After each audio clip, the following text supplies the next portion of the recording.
Selamat datang di Java Aquatic Indo Channel. Kali ini kita akan ngebahas tentang cycling. Gimana cycling itu terjadi dan untuk apa cycling itu diperlukan. Jadi yang terutama kita akan ngebentuk sebuah ekosistem di akuarium di mana kita akan breeding bakteri yang fungsinya akan mengolah air kita di akuarium menjadi baik, jadi bagus, jadi jadi kayak ilustrasinya gini, kita akan menciptakan satu tempat yang kira-kira itu nyaman buat si ikan dan buat koral di dalamnya. Jadi kalau kayak kita, kalau misalnya kita hidup di lingkungan pabrik yang polusinya banyak, kita juga jadi nggak nyaman, mungkin akan gampang sakit, atau sampahnya banyak, kita juga akan gampang sakit. Sama, ikan sama koral pun begitu. Jadi kita akan bikin satu ekosistem di dalam akuarium itu, gimana caranya biar airnya jadi bagus, biar mereka nggak gampang sakit. Jadi kalau kita untuk set akuarium, biasanya kita udah siapin media bakterinya. Kalau kita sih lebih suka media bakterinya itu banyak. Kenapa mesti banyak? Karena biar bakterinya banyak. Saat bakterinya banyak, ngolah airnya akan menjadi lebih cepat. Dan pompa terutama untuk returnnya kita gedein seperti yang udah kita bahas di video-video yang kemarin. Kebutuhan pompa untuk di akuarium itu berapa? Nah, pertama kita akan kasih starter bakterinya dulu. Starter bakteri, nah ini udah ada nih, mana. Kurang kenceng pak, ulang. Wah. Nih, bakteri ini kalian boleh pakai apapun itu bakterinya. Dimana dia itu banyak strain bakterinya, terus ada bakteri nitrifikasinya, terus ya udah apapun lah, apapun boleh. Kalian boleh pakai. Cuman di kita ada beberapa sampel bakteri starter, kita ada Dupla, Bacter M ini, Dupla ini saya suka pakai dia. Soalnya ini kayak ngelewatin beberapa fase sih. Ya cuman itu udahlah. Kita nggak usah bahas itu di sini, tapi saya suka strain bakterinya banyak. Biasanya kalau dari ininya dia, satu hari itu satu ampul selama 7 hari pertama. Satu ampulnya tuh buat 1000 liter. Cuman kalau saya kocok dulu. Semua bakteri apapun yang kalian pakai itu kalau bisa dikocok dulu, hidupin bakterinya, baru kita pakai. Jadi kalau saya pakai anjurannya dia 7 hari pertama itu setiap hari dipakai. Kemudian seminggu berikutnya dipakai per 1 minggu. Cuman kalau saya, ini isinya 20 biji, 20 ampul.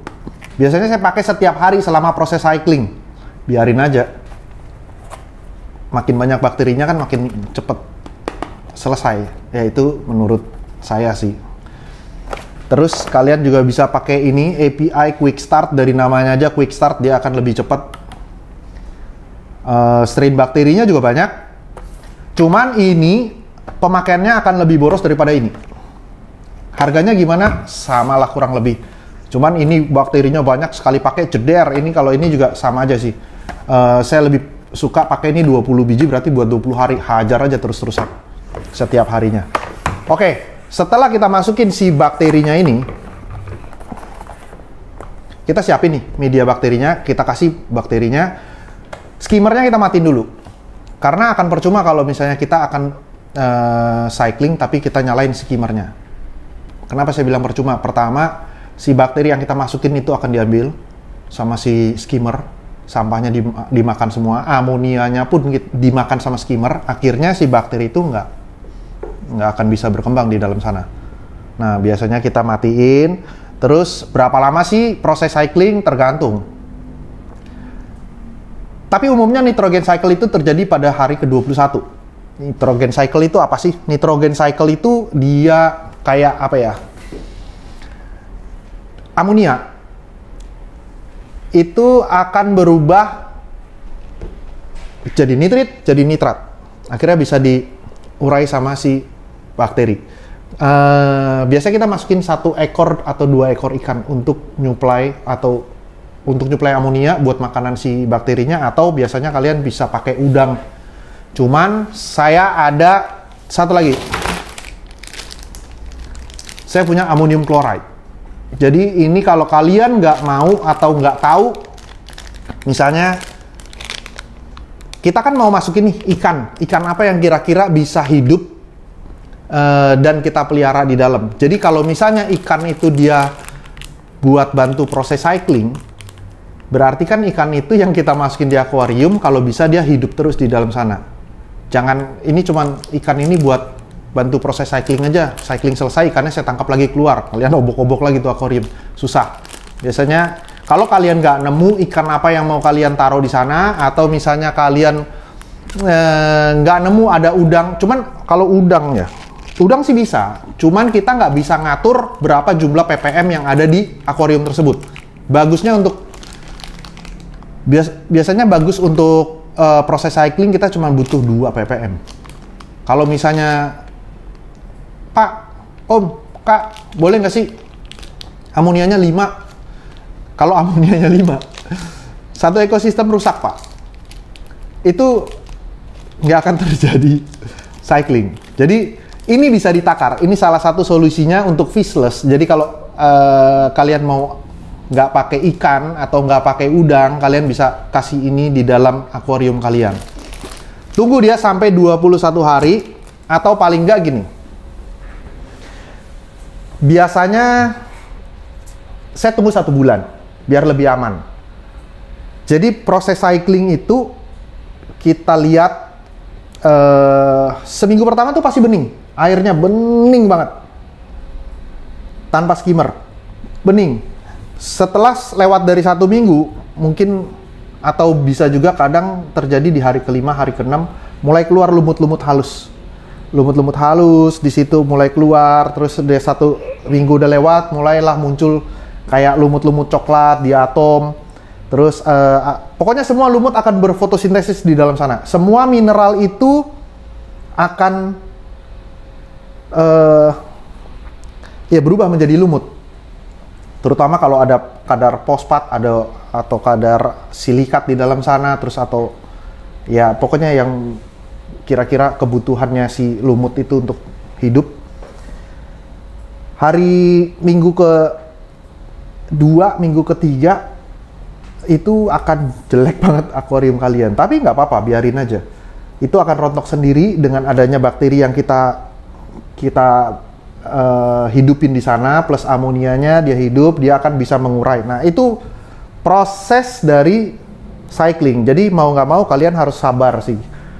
Boleh nggak kalau misalnya saya isi hari pertama air udah bening langsung saya isi koral? Boleh-boleh aja. Kenapa nggak boleh? Boleh gitu. Cuman nanti akan terjadi nitrogen cycling. Biasanya tuh kalau misalnya kita terlalu cepat, itu batu di pasir di kacanya itu akan kelihatan deh, diatomnya itu masih coklat-coklat.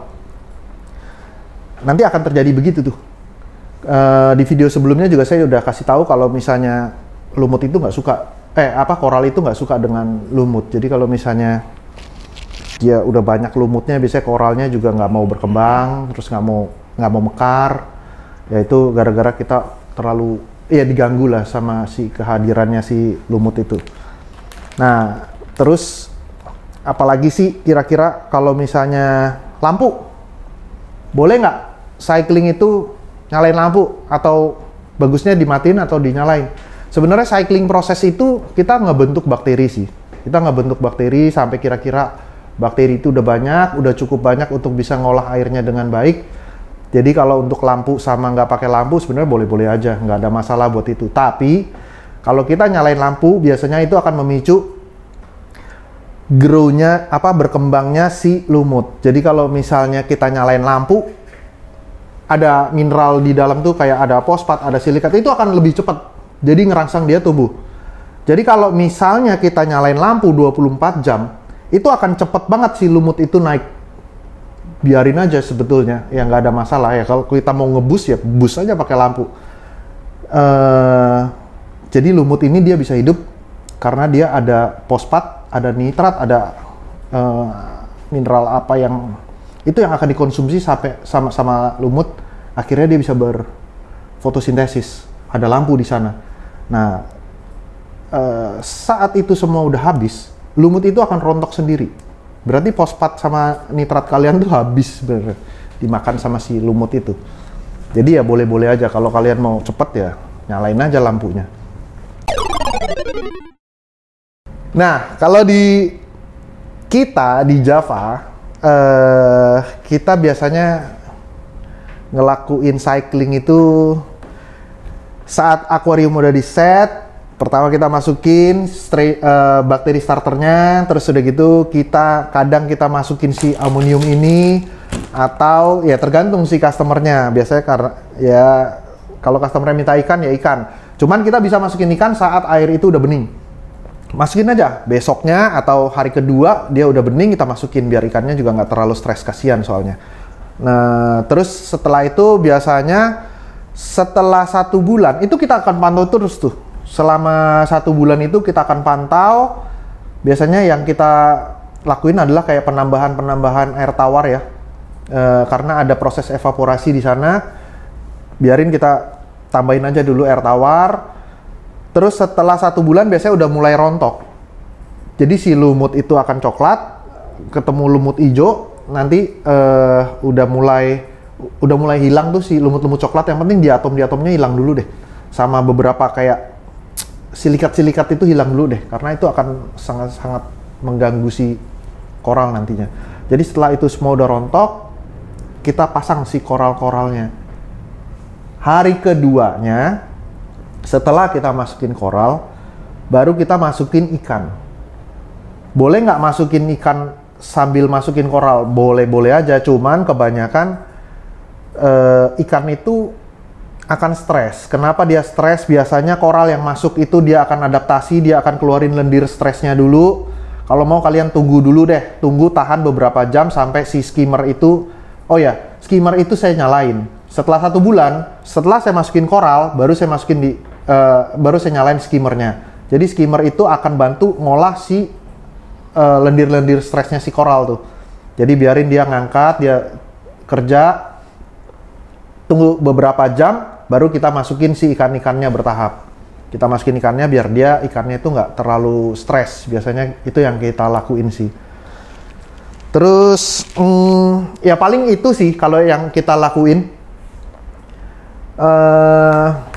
Dengan begitu sih proses cycling mudah-mudahan, bukan mudah-mudahan, emang itu harusnya biasanya kita ngelakuin itu, dan di kalian mudah-mudahan koral sama ikannya bisa terjaga dengan baik saja. Ya udah, saya rasa cukup sekian dari saya. Terima kasih kalian udah mau nonton. Kalau ada pertanyaan ya bolehlah. Mungkin kalau masih ada waktu buat baca-baca pertanyaan, kalian boleh tanya. Tapi jangan banyak-banyak dong. Ya 3 pertanyaan deh. Ya kalian ntar kita pilih deh pertanyaannya. Jangan susah-susah ya. Ya udah, itu aja dari saya. Tajam.